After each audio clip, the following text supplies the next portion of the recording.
cara, mais uma saída, né? O São Paulo fechou aí, né, cara? Acertou com Fortaleza o empréstimo do Mailton, né? Fortaleza e São Paulo acertaram o empréstimo para 2026, né? Com o Fortaleza pagando 100% dos salários do Mailton, tá? O contrato aí de um ano, inclusive ele já foi até anunciado, tá? O Fortaleza já até anunciou hoje aí o Mailton, né? Chegando por empréstimo por uma temporada. A pergunta que fica é, qual a explicação disso? Qual o sentido disso? Porque a gente tem hoje, né? No caso tinha, né? Porque o Mailton já foi anunciado lá. Já foi anunciado no Fortaleza. Então a gente tinha Cedric, Mike e Mailton, né? Acho que 3 jogadores para posição, né? Tá bom. Aí sai o Mailton. Aí fica o Cedric, né? Que tem 30 e não sei quantos anos, já é um veterano. E tem o Mike, que é um jovem, né? Que tá buscando protagonismo, agora ganhando mais destaque, mais oportunidades, né? E tem que ter mais um, cara. Tem que ter 3 jogadores por posição. Aí a pergunta que fica é, vai trazer mais um lateral agora? Como é que fica? A tendência é que sim, né? Aí antes de a gente falar sobre outro lateral, né? Que informação que o Gé trouxe aqui.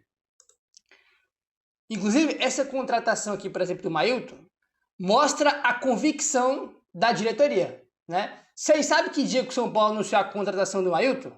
No dia 1º de setembro. No dia 1º de setembro de 2025, o São Paulo anunciou a contratação do Mailton.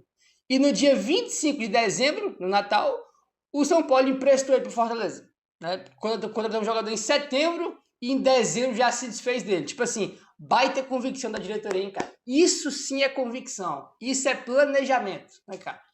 Cara, qual o sentido disso, velho? Eu não consigo nem falar, pô, mas o cara não serve. Cara, ele nem teve sequência, velho. Ele entrou mal em vários jogos? Entrou mal em vários jogos. Isso é um fato, né? Só que assim, o cara tem que ter uma mínima sequência, mano. Então, o Mike, por exemplo, quando começou a ganhar mais oportunidade, foi melhorando, né?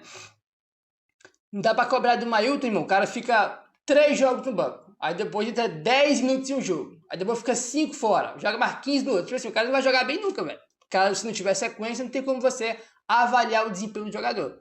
Você só consegue avaliar o desempenho do jogador com uma sequência. Foi o que a gente falou, por exemplo, ontem sobre o Yang, né? Que o São Paulo trouxe o Carlos Coronel, né? O goleiro passou o reserva do Rafael. E o GE trouxe a informação que o São Paulo não confiava, né?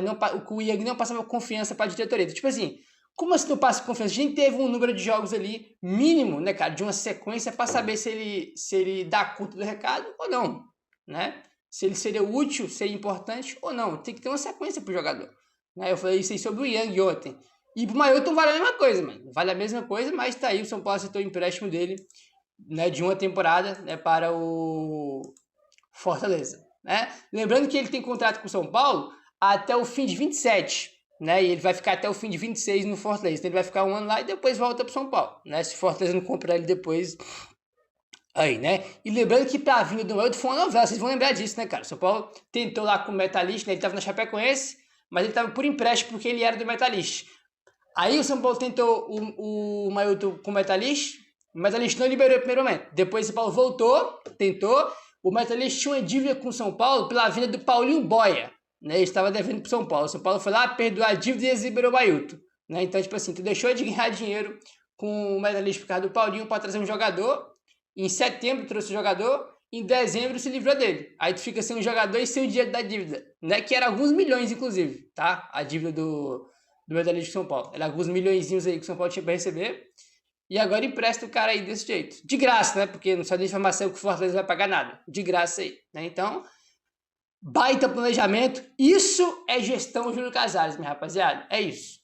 É isso. Traz um jogador aí, né? Um jogador que virou novela do mercado, que veio aí, né, a troco de uma dívida milionária que o outro time lá da Ucrânia tinha com ele. Agora simplesmente, Mailton, é isso, tchau. Um abraço. Vai se emprestar do Fortaleza.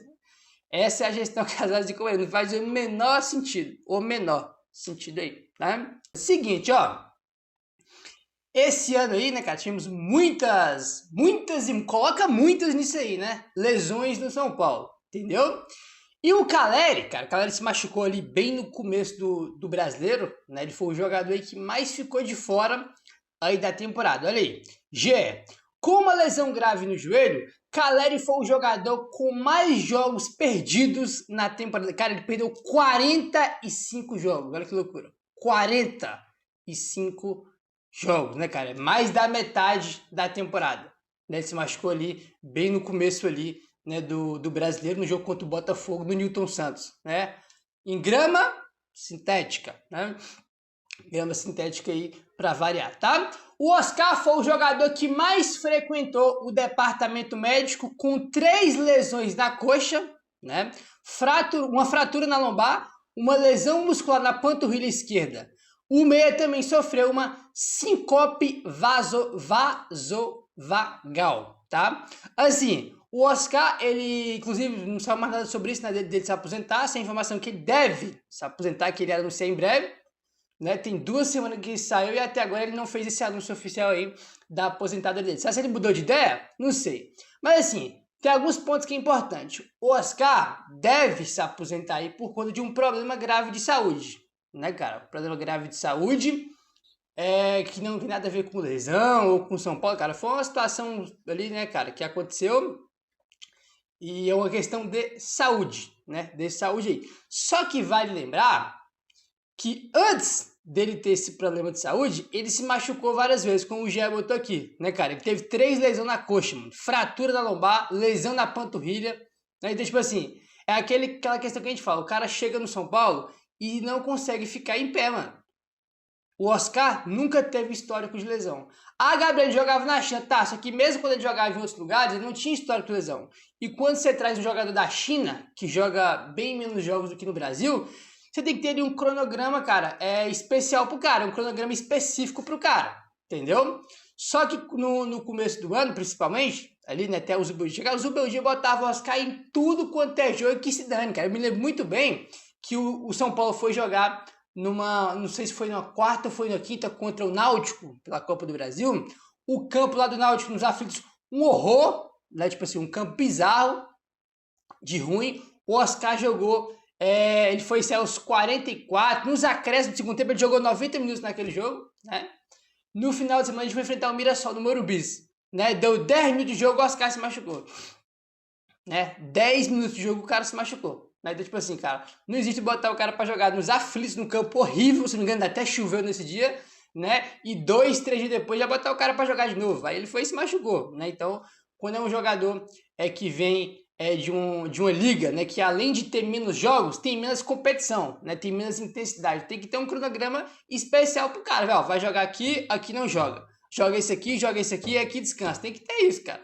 O Zubeldia botava o cara pra jogar tudo quanto é jogo, mano. No Paulistão, então, irmão, nem tinha reserva, mano. Era o mesmo time ali, basicamente, que jogava todo jogo. Tá? Então, é uma preocupação que eu já tenho, por exemplo, com o Danielzinho, né, que esse ano jogou 51 jogos do Mirassol no ano. Ele não tem histórico de lesão, mesmo se você for falar, ah, Gabriel, mas é que 2025 foi um ano atípico do Mirassol. Tá, mas se você for pegar a carreira do Danielzinho, ele não tem histórico de lesão, né? Se for tirar esse último ano de 2025, ele também não tinha histórico de lesão ao longo da carreira dele também, entendeu? Então, tipo assim, essa é uma preocupação aí no São Paulo, né? O Oscar também não tinha histórico de lesão, e no São Paulo, cara, antes do problema de saúde, cara, tá aí, ó. 3 lesões na coxa, fratura na lombar, lesão muscular na panturrilha. É uma coisa de louco, né, cara? Então tá aí, o Caleri foi o jogador que mais perdeu jogos, né, 45 jogos. E o Oscar foi quem mais frequentou o departamento médico, né? Então é uma questão importante, né, cara? A gente sempre fica com a última imagem de que o Oscar teve um problema de saúde, que é verdade. Mas antes ele tinha lesões que não conseguia, né, irmão, ficar saudável. Vale lembrar isso aí, né?